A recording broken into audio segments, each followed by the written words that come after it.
قال رسول اللہ صلی اللہ علیہ وسلم انہا ستکون فتنۃ، عنقریب ایک بہت بڑا فتنہ رونما ہوگا۔ حضور نے خبر دی فتنے کی۔ حضرت علی فرماتے اس پر میں نے عرض کیا، میں نے عرض کیا مل مخرج منہا یا رسول اللہ، اے اللہ کے رسول اس سے نکلنے کا راستہ کون سا ہوگا؟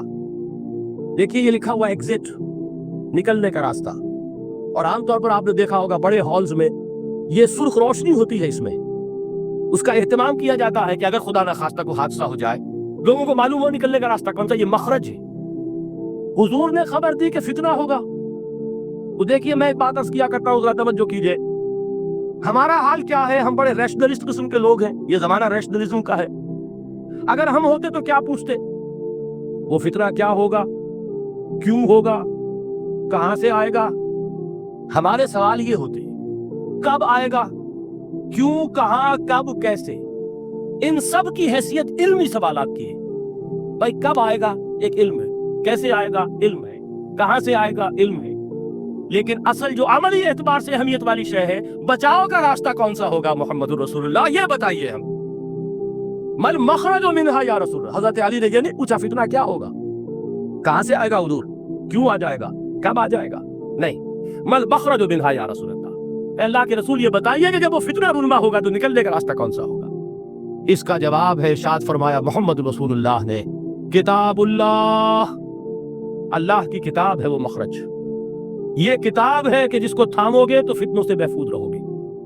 اس کے بعد آپ فرماتے ہیں فیہ نبأ ما قبلکم وخبر ما بعدکم وحکم ما بینکم، اس میں تم سے پہلوں کی بھی خبریں موجود ہیں، عاد اور سمود اور قوم نوح اور قوم ہود اور قوم لوط اور قوم صالح اور آل فرعون، یہ کون ہے؟ من قبلکم، تم سے پہلے، وفیہ خبر ما بعدکم، جو کچھ تمہارے بعد ہونے والا اس کی خبریں بھی موجود، لیکن وہ کیسے ہوں گی؟ وہ بٹوین دی لائنز ہوں گی، وہ بین السطور ہوں گی۔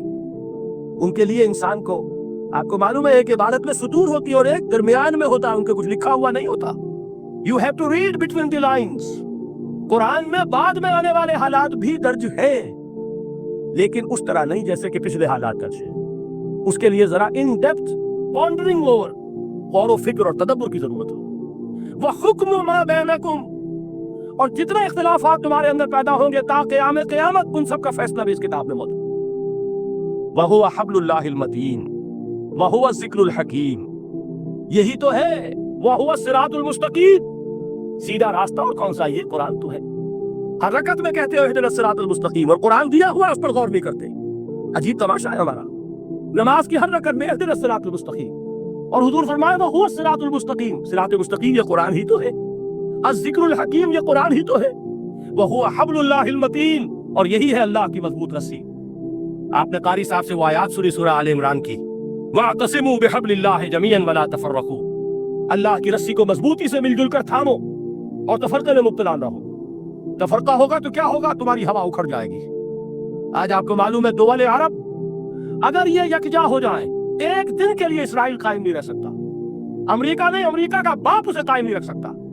اگر امت عرب ہی جمع ہو جائے، عالم اسلام تو بڑی شے ہے، جو وسائل ان کے پاس ہیں، جو اللہ تعالیٰ نے ان کو نعمتیں عطا فرمائی، لیکن افتراق، انتشار، اختلاف، جتھے بندی، گروہ بندی، دھڑے بندی، اس نے اسرائیل کا خنجر ان کے سینے میں پیوست کیا ہوگا، اس لیے کہ فَتَذْهَبَ رِيحُكُمْ، اگر تم اختلاف کرو گے تو تمہاری ہوا اکھڑ جائے گی۔ آج وہ ہوا اکھڑ چکی، تو فرمایا وَاعْتَصِمُوا بِحَبْلِ اللَّهِ جَمِيعًا وَلَا تَفَرَّقُوا، اللہ کی رسی کو مضبوطی کے ساتھ مل جل کر تھامو اور تفرقے میں مت پڑو۔ حضور فرما رہے وہ اللہ کی رسی کون سی؟ ہوا حبل اللہ المتین، یہی قرآن ہے، اللہ کی مضبوط رسی۔ علامہ اقبال نے کیا خوب کہا ہے، علامہ اقبال نے قرآن اور حدیث کے حقائق کو جس طریقے سے اشعار کا جامع پہنایا ہے، وہ تو خود کہتے ہیں گوہر دریائے قرآن سفتام، میں نے قرآن مجید کے دریا سے موتی نکال کر اپنے اشعار کے اندر میں نے چن دیے ہیں، میرا کام اور کچھ نہیں ہے۔ موتی کوئی بھی غواص پیدا نہیں کرتا، دریا کی گہرائی سے نکال لاتا ہے۔ یہ میری حکمت نہیں ہے جو میرے اشعار میں ہے، یہ میں نے قرآن مجید کے دریا میں غوطہ زنی کر کے اس سے یہ موتی نکالی۔ گوہر دریائے قرآن سفتم۔ اب دیکھیے اسی حدیث کے اس ٹکڑے کو کیسے شعر میں لائے ہیں، از یک آئینی مسلمان زندہ است، پیکرے ملت ز قرآن زندہ ہست۔ مسلمان کی زندگی تو ایک آئین کے بدولت ہے، یہ آئین قرآن، جو کہا تھا کبھی قائد اعظم مرحوم نے جب پوچھا گیا تھا کہ آپ کے پاکستان کا دستور کیا ہوگا، کیا فرمایا تھا؟ یاد کیجئے کہ ہمیں کسی نئے دستور کی ضرورت نہیں، ہمارا دستور 1400 برس پہلے طے ہو چکا ہے۔ یہ ہماری بدقسمتی ہے جو کچھ کہا تھا قائد اعظم نے کہ God has given us a golden opportunity to prove our worth as architects of a new state and let it not be said that we didn't prove equal to the task۔ میں معذرت کے ساتھ عرض کروں گا حضرت کہ واقعہ یہ ہے کہ ہم اس کے equal to the task ثابت نہیں ہوئے۔ قائد اعظم کا دیا ہوا پاکستان آج دنیا میں موجود نہیں ہے، اس کا ایک حصہ اپنے نام سے دستبردار ہو کر بنگلہ دیش بن چکا ہے، اس نے اپنی تاریخ کو خیر بات کہہ دیا ہے۔ حالانکہ مسلم لیگ کی جنم بھومی ڈھاکہ ہے، 1906 میں ڈھاکہ میں مسلم لیگ نے جنم لیا تھا، اور اگر وہ صرف ہم سے علیحدہ ہوتا یہ گہرا صدمہ ہوتا، لیکن یہ کہ اس نے جب نام بدلا ہے در حقیقت اس نے اپنے تاریخ سے اپنے پس منظر سے استعفیٰ دیا۔ یہ ہمارا دوہرا ہمارے لیے صدمے کی بات ہے۔ کیا 2 یمن موجود نہیں ہے؟ ان میں سے کوئی ایک بھی اپنا نام چھوڑنے کو تیار ہو رہا ہو؟ کیا 2 جرمنی دنیا میں موجود نہیں ہے؟ کوئی ایک بھی ان میں سے اپنا نام چھوڑے گا؟ کیا 2 کوریا نہیں ہے؟ 2 ویتنام نہیں ہے؟ تو کیا 2 پاکستان نہیں ہو سکتے تھے؟ ہو سکتے تھے۔ میں یہ کہا کرتا ہوں کہ یہ گہرا صدمہ ہے علیحدگی، اور دوہرا صدمہ ہے، اور اس سے کہیں زیادہ بڑا کہ انہوں نے اپنا نام بدل لیا، اپنی آئیڈینٹی چینج کر لی، انہوں نے وہ نام اپنے ماتھے سے اتار کر خلیج بنگال کے اندر دبو دیا۔ یہ بہت بڑی سزا ہے جو ہمیں ملی ہے۔ کیوں ملی ہے؟ کہ ہم نے 25 برس تک اس قائد جس کو کہا تھا کہ وہ ہمارا آئین ہے، اس کو آئین نہیں بنایا۔ ہم نے دنیا کے سامنے جھولیاں پساری، ہم نے طرح طرح کے نظاموں کو آزمایا، لیکن اس قرآن کی طرف پیشقدمی نہیں کی۔ اللہ تعالیٰ ڈھیل دیتا ہے لیکن سزا بھی بہت سخت ہوتی ہے۔ ان بطش ربک لشدید، وہ ہم پر کوڑا برسا ہے۔ تاریخ انسانی کی عظیم ترین شکستوں میں سے ایک شکست ہے کہ جو ہمارے ماتھے پر کلنگ کے ٹیکے کی طرح موجود ہے۔ اللہ کرے کہ آئندہ یہ تاریخ اپنے آپ کو نہ دہرائے، لیکن میں عرض کر دیتا ہوں آپ سے، جو ہمارے لچھن ہیں، جو ہمارا طرز عمل ہے، جو ہمارے لیل و نہار ہیں، جو ہمارا انداز ہے، اللہ کے دین کا استہزاء اور تمسخر، جس طرح اللہ کے ساتھ مذاق ہم کر رہے ہیں، اس کا شاید اس سے بھی کہیں زیادہ برا نتیجہ نکلے۔ اللہ مجھے اور آپ کو اور ارض مقدس پاکستان کو اس انجام سے بچائے، لیکن اس کے لیے کام کرنا ہوگا۔ صرف کہنے سے بات نہیں بنے گی، کمر کسنی ہوگی، ہمت جو ہے پھر انسان کو اثر نو، ایک نئی تعمیر، ایک عزم، ایک ہاتھ میں قرآن اور ایک میں تلوار لے کر یہ امت پھر دوبارہ میدان میں آئے۔ بہرحال عرض یہ کرنا تھا، اقبال کہتا ہے از یک آئینی مسلمان زندہ است، بے کرے ملت سے قرآن زندہ است، ماں ہما خاک و دل آگاہ اوست، احتسامش کن کہ حبل اللہ اوست۔ تامو اس کو مضبوطی کے ساتھ، حبل اللہ یہی قرآن ہے۔ یہ یک آئینی اور پیکر قرآن کی زندگی، پیکر ملت کی زندگی جو ہے اس قرآن کی بدولت ہے۔ تو حضور نے کیا فرمایا؟ فتنے سے بچنے کا راستہ کون سا ہے؟ کتاب اللہ فیہ نبأ ما قبلکم وخبر ما بعدکم وحکم ما بینکم وہو الصراط المستقیم وہو حبل اللہ المتین وہو الذکر الحکیم۔ ایک 3 جملے اور سن لیجئے۔ هو الذی لا یشبع منہ العلماء ولا یخلق عن کثرت الرد۔ یہ قرآن وہ شے ہے جس سے اہل علم کبھی سیر نہ ہو سکیں گے۔